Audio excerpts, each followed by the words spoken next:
Welcome detectives. சரியா 17 வருடங்களுக்கு முன்னாடி டெல்லிக்கு பக்கத்தில் இருக்கிற நொய்டால ரொம்பவே பணக்கார குடும்பத்தில் வாழ்ந்துட்டு வராங்க 14 வயசான ஆரிஷி தல்வார்.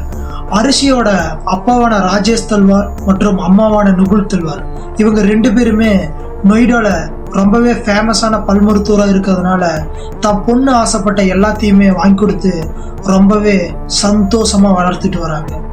இப்படி குடும்பத்தோட சந்தோஷமா வாழ்ந்துட்டு வந்த ராஜேஷ் தல்வாரோட குடும்பத்துல அன்றைய நாள் மே 26, 2008 அப்போ ராஜேஷ் தல்வார் போட்ட ஒரு அலறல் சத்தம் குடும்பத்தோட ஒட்டுமொத்த நிம்மதியுமே உருகுலைக்குது.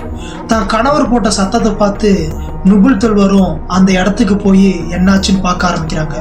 அப்போ அவங்க பார்த்த ஒரு காட்சி அவங்களோட லைஃப்ல கொஞ்சம் கூட நினைச்சு பார்த்துருக்க மாட்டாங்க. அந்த காட்சியை பார்த்து பேச்சு மூச்சு வராம ஒரு மாதிரி அதிர்ச்சியில உறைஞ்சு போயிருக்காங்க. இப்படி இந்த தல்வார் ஃபேமிலியோட அதிர்ச்சிக்கும் அலறல் சத்தத்துக்கும் என்ன காரணம் அப்படின்னா, தான் ஆசையா வளர்த்து வந்த ஒரே பொண்ணான ஆரிஷி தல்வார் அவங்களோட பெட்ரூம்ல ரத்த வெள்ளத்துல கழுத்தறுபட்டு அரை நிர்வாணமா இறந்து கிடந்ததுதான் இதுக்கு எல்லாத்துக்குமே காரணம். இப்படி சம்பவம் நடந்ததா சொல்லப்படுற அன்றைய நாள்ல ஆரிஷியோட அப்பா, அது மட்டும் இல்லாம அவங்களோட அம்மா, அவங்க வீட்டுல தங்கி வேலை செஞ்சுட்டு இருந்த ஹேம்ராஜ், இவங்க 3 பேர் மட்டும்தான் இருந்ததா சொல்லப்படுது. இப்படி பணக்கார குடும்பத்துல பிறந்து ரொம்பவே பாதுகாப்பா இருந்த ஆரிஷியோட மரணம் எப்படி நிகழ்ந்தது, யாரால நிகழ்ந்தது, அதே சமயம் இதுல நம்ம ரொம்பவே குறிப்பிட வேண்டிய விஷயம் என்னன்னா, சம்பவம் நடந்த அன்றைய நாள் காலையில அந்த வீட்டில் தங்கி வேலை செஞ்சிருந்த ஹேம்ராஜ்ங்கிற வேலைக்கார நபர் மர்மமான முறையில காணாமையும் போயிருக்காரு. இப்படி வீட்டை விட்டு காணாம போன ஹேம்ராஜ் மேல போலீஸ் சந்தேகப்பட்டு இருக்கும்போது சரியா சம்பவம் நடந்த ஒரே வாரத்துல ஆரிஷியோட அப்பாவான ராஜேஷ் தல்வார் கைது செய்யப்படுறாரு. இதை பார்த்து ஆரிஷியோட அம்மாவான நுகுல் தல்வார் ரொம்பவே மேலும் மேலும் அதிர்ச்சி அடைகிறாங்க. ஆமா மை டியர் டிடெக்டிவ்ஸ், அன்றைய நாள் ஆரிஷி தல்வாருக்கு என்ன ஆச்சு, அவங்களோட மரணம் நிகழ்ந்ததுக்கு காரணம் யாரு, ஹேம்ராஜ் காணாம போயும் எதுக்காக ஆரிஷியோட அப்பாவை கைது பண்ணாங்க, இப்படி 2008 சரியா 17 வருடங்களுக்கு முன்னாடி ஒட்டுமொத்த இந்தியாவுமே அதிர்ச்சியில் ஆழ்த்தின ரொம்பவே ஃபேமஸான ஆரிஷி தல்வார் கேஸை பத்தி தான் நம்ம இன்னைக்கு இந்த வீடியோல டீகோட் பண்ண போறோங்க. இந்த வீடியோவை பார்க்கறதுக்கு முன்னாடி நம்ம சேனலுக்கு யாராவது புதுசா வந்திருந்தா மறக்காம சேனலை சப்ஸ்கிரைப் பண்ணிட்டு ஒரு லைக்கையும் கொடுத்துருங்க. நீங்க கூடிய இந்த லைக்கும் சப்ஸ்கிரைபும் எனக்கு ஒரு மிகப்பெரிய மோட்டிவேஷனா இருக்கும். வாங்க கைஸ், வீடியோக்குள்ள போலாம். மே 24, 1998 ராஜேஷ் தல்வார் மற்றும் நுகுல் தல்வாருக்கு ஒரே மகளா பிறக்கிறாங்க ஆரிஷி தல்வார்.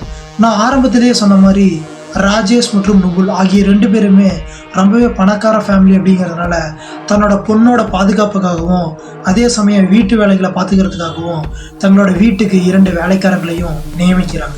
இப்படி அவங்க நியமிச்ச 2 வேலைக்காரங்கள்ல ஒரு வேலைக்கார பெண்மணியான பாரதி அப்படிங்கிறவங்க தினந்தோறும் அவங்களோட வீட்டுக்கு வந்து வீட்டு வேலைகளை முடிச்சு கொடுத்துட்டு அவங்களோட வீட்டுக்கு திரும்புறதாகவும், நான் இன்ட்ரோல சொன்ன மாதிரி ஹேம்ராஜ் அப்படிங்கிற நபர் தான் வீட்லயே தங்கி இருந்து அவங்களோட பாதுகாப்புக்கும் வீட்டு வேலைகளை பார்த்துக்கிறதுக்காகவும் இருக்கிறதாகவும் சொல்லப்படுது. சம்பவம் நடந்த அன்றைய நாள் அந்த வீட்டு வேலைக்கார பெண்மணியான பாரதி தன்னோட அன்றாட வேலைகளை பார்க்கறதுக்காக ஆரிஷியோட வீட்டுக்கும் வராங்க.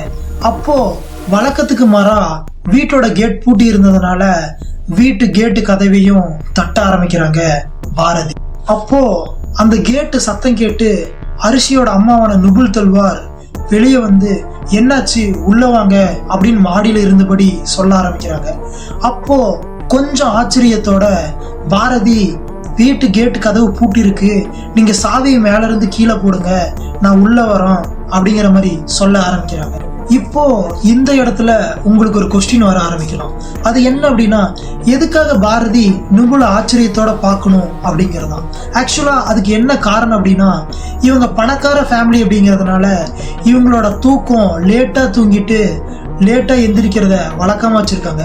ஆனா அன்றைய நாள் அதாவது நுகுல் தல்வார் நேரமா அந்த கேட்டுக்கு முன்னாடி வந்து என்னாச்சுன்னு கேட்டதுதான் அவங்களுக்கு அந்த இடத்துல ஒரு சின்ன ஆச்சரியத்தை ஏற்படுத்துது. இப்படி திங்க் பண்ணிக்கிட்டு நுகுல் கிட்ட சாவி கேட்ட பாரதியை பார்த்து நுகுல் தல்வார் என்ன சொல்றாங்க அப்படின்னா, ஆமா ஹேம்ராஜ் இல்லையா, ஏன் கேட்டு லாக்ல இருக்கு அப்படின்னு கேட்க ஆரம்பிக்கிறாங்க.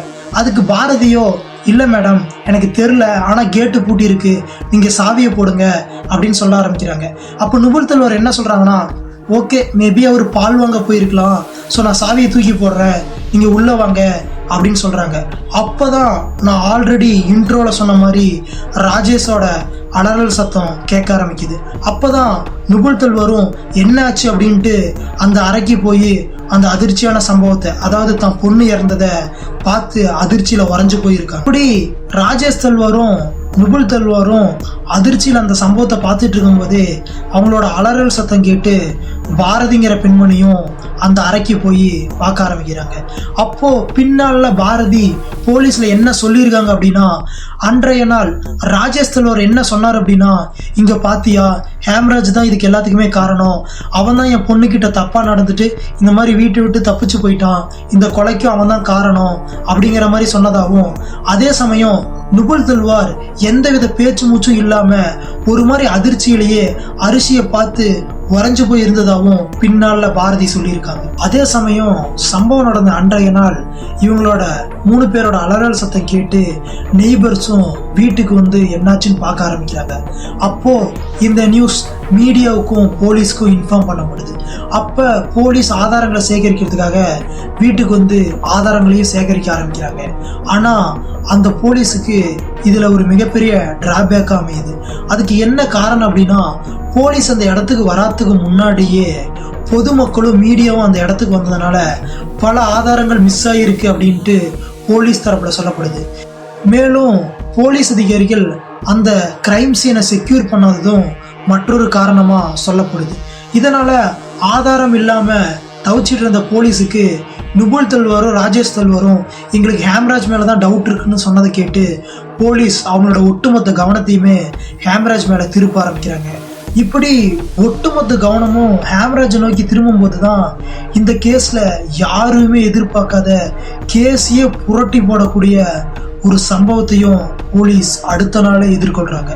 அது என்ன அப்படின்னா, அரிசியை ஹேம்ராஜ் தான் கொலை பண்ணியிருப்பான் அப்படின்னு நம்பிட்டு இருந்த போலீஸுக்கு அந்த வீட்லேயே, அதாவது ராஜேஷோட வீட்லேயே மாடியில் ஹேம்ராஜ் எப்படி அரிசி தலையில் பலத்த காயத்தோட அடிபட்டு கழுத்து அறுபட்டு இறந்துருந்தாங்களோ அதே மாதிரி ஹேம்ராஜும் இறந்துருக்கிறத பார்த்து ஒட்டுமொத்த போலீஸுமே அதிர்ச்சி அடைகிறாங்க.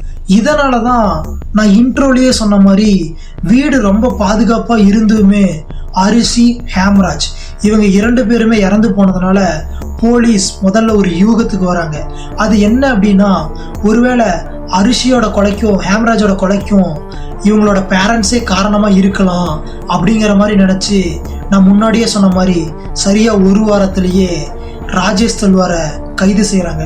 அதுக்கு போலீஸ் என்ன விளக்கம் கொடுக்குறாங்க அப்படின்னா, சம்பவம் நடந்த அன்றைய நாள் அரிசி தல்வாரும் ஹேம்ராஜும் உடலுறவில் ஈடுபட்டு இருந்ததாகவும், அதை யதார்த்தமாக அரிசி ரூமுக்கு வந்த அவங்களோட அப்பாவான ராஜேஷ் தல்வார் பார்த்ததால தான் பொண்ணு இப்படி பண்ணிட்டா, தான் ரொம்பவே நம்மளோட வேலைக்காரனை நமக்கு துரோகம் பண்ணிட்டான் அப்படின்னு நினச்சி அவங்களே ஹானர் கில்லிங் பண்ணிட்டு இதை செட் பண்ணியிருக்கலாம் அப்படின்னும் சொல்லப்படுது.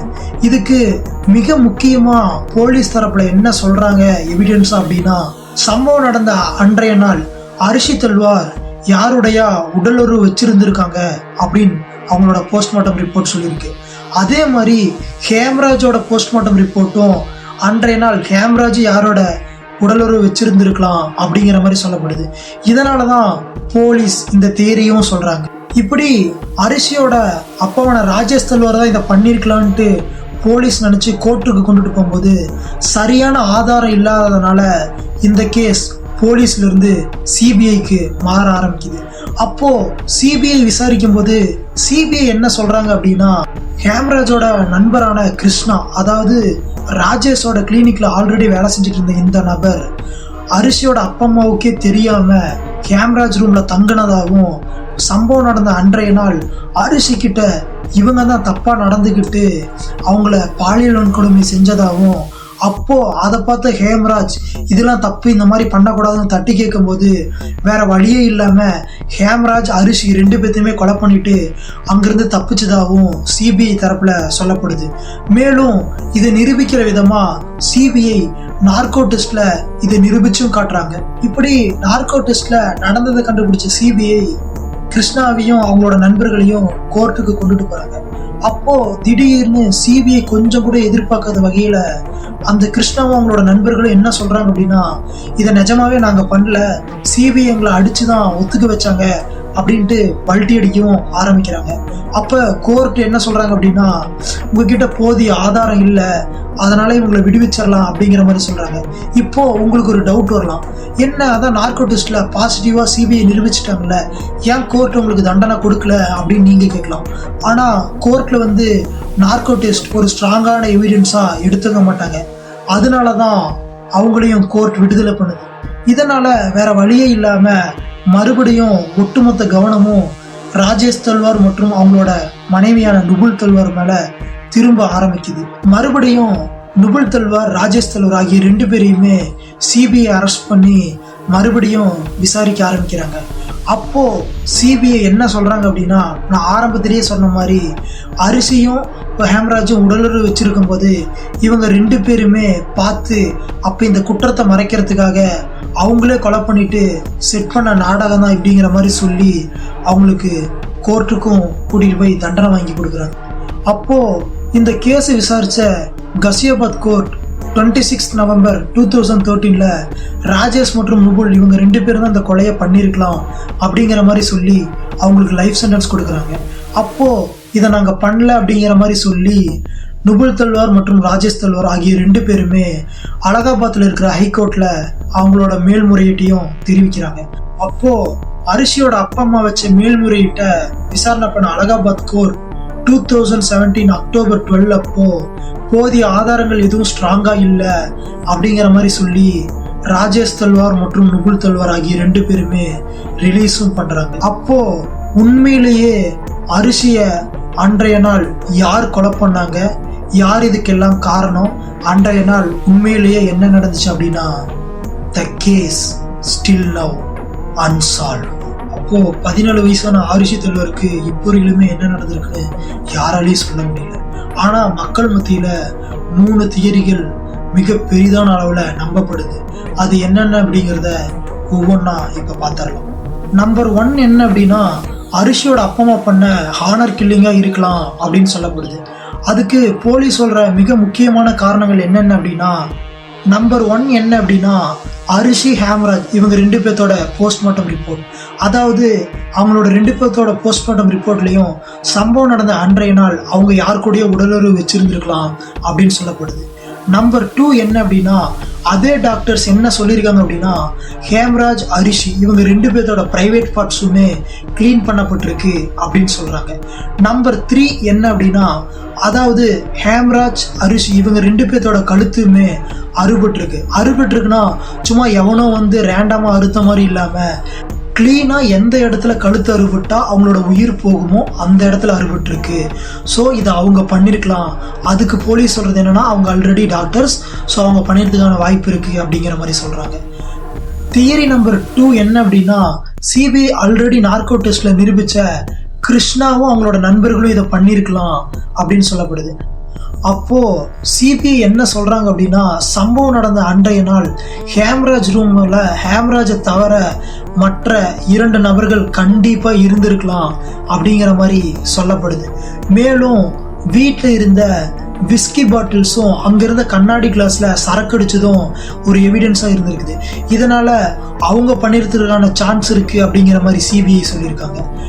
தியரி நம்பர் 3 என்ன அப்படின்னா, சிபிஐ மறுபடியும் ராஜேஷ் தல்வாரையும் நுபுல் தல்வாரையும் விசாரிச்ச போது அவங்க என்ன சொல்றாங்க அப்படின்னா, சம்பவம் நடந்த அன்றைய நாள் அரிசியும் ஹேம்ராஜும் உடலுறவு வச்சிருந்திருக்கலாம் அப்படின்னும், அப்போ அதை பார்த்த ராஜேஷ் தல்வார் ஆத்திரப்பட்டு ஹேம்ராஜ் அடிச்சப்போ தவறுதலா அரிசி மேலையும் பட்டு அவங்களும் இறந்துட்டதாகவும் சொல்லப்படுது. இதனால அந்த ஆதாரங்கள் எல்லாத்தையும் மாற்றி வச்சு இவங்களா போட்ட டிராமா தான் அப்படிங்கிற மாதிரியும் சொல்லப்படுது. இந்த 3 தியரிகள் தான் அன்றைய நாள்ல இருந்து 17 வருடங்களா இன்றைய நாள் வரையிலுமே பொதுமக்கள் மனசுல மிக ஆழமா நம்பப்படுற 3 தியரிகள். ஓகே மை டியர் டிடெக்டிவ்ஸ், இந்த கேஸை நீங்கள் ஃபுல்லாக பார்த்துருப்பீங்கன்னு நினைக்கிறேன். இந்த கேஸில் என்னால் முடிஞ்ச எஃபோர்ட்டை கொடுத்து என்னென்ன எக்ஸ்பிளைன் பண்ண முடியுமா எல்லாருமே எக்ஸ்பிளைன் பண்ணியிருக்கேன். என்னோடய எஃபோர்ட்ஸுக்கு நீங்கள் ஏதாவது கிஃப்ட் பண்ணோம் அப்படின்னு நினச்சா எனக்காக ஒரே ஒரு சப்ஸ்கிரைப் பண்ணிவிட்டு மறக்காமல் லைக் பண்ணிவிட்டு இந்த வீடியோவை பாருங்கள். ஓகே மை டியர் டிடெக்டிவ்ஸ், அடுத்த ஒரு நல்ல கேஸில் சந்திக்கலாம். அதுவரை உங்களிடமிருந்து விடைபெறுவது உங்கள் எஸ்கே.